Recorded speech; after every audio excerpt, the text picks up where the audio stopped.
फैगौ सानब्रैनि थाखाय आसामनि नोगोरारिफ्रा सांग्रां जानांगोन। आसामाव गोबां रोजा अखा बार आरो सारअन्थाइ गावनायनि एलार्ट। बे सांग्रांथिखौ होदों बोथोर बिफाना। बोथोर बिफाना सांग्रांथि होनाय बादिब्ला आसामजों लोगोसे सा सानजाफ्राव गोबां बार अखा आरो सारअन्थाइ गावगोन।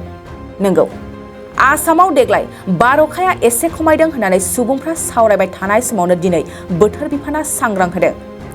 बिफाननि रिपर्ट बादिब्ला आसामाव फैगौ 2 मेसिम गोबां रोजा अखा आरो बार फैगोन। बेनि अनगायैबो मेघालय, नागालेण्ड, मणिपुर, मिजोराम आरो त्रिपुरायावबो गोबां बार अखा फैगोनखौ सांग्रांथि होदों। ओरैहाय 20 मेनिफ्राय 2 मेसिम अरुणाचल प्रदेशआवबो गोबां अखा हागोननि सांग्रांथि होदों बोथोर बिफाना।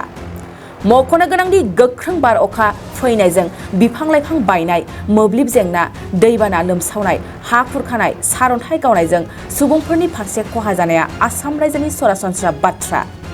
नाथाय गोख्रों बार अखा फैयोब्ला आसामनि नोगोरारिफोरखौ सांग्रां जानानै थानो एलार्ट खालामदों बोथोर बिफाना। 2023-24 सोलोंथाइ बोसोरनि थाखाय क'क्राझारनि दतमायाव थानाय सेन्ट फ्रान्सिस जेभियार एइच.एस. स्कुला नोंथांमोननो लानानै फैदों गोदान मुं थिसननाय। दतमानि बोरसिजरा गामियाव थानाय सेन्ट फ्रान्सिस जेभियार एइच.एस. स्कुलाव दायो आर्ट्स स्ट्रिमाव 11 थाखोनि थाखाय गोदान मुं थिसननाया सोलिगासिनो। बोसोरै फरायसाफोरा मोजां जौखोन्दो लानानै उथ्रिसारनो हानाय बायदिनो बे फरायसालियाव नोंथाङाबो गुनगोनां सोलोंथाइखौ लानो हागोन। लोगोसेयैनो बे फरायसालियाव सोलोंथाइनि मोजां थासारिखौ बिथा खालामनानै हौवासा आरो हिन्जावसानि थाखाय आलादा हस्टेलनि खाबुबो दं।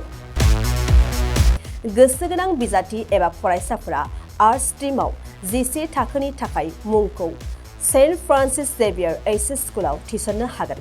मुं थिसननायनि बागै आबुं बाथ्राखौ मिन्थिनोब्ला नैबे मबाइल नम्बर 7637819350 एबा 6900559217 आव थोंजों सुलाद लानो हागोन। थामहिनबा सेन्ट फ्रान्सिस जेभियार एइच.एस. स्कुलाव थांनानैबो नोंथाङा सुलाद लाहैनो हागोन।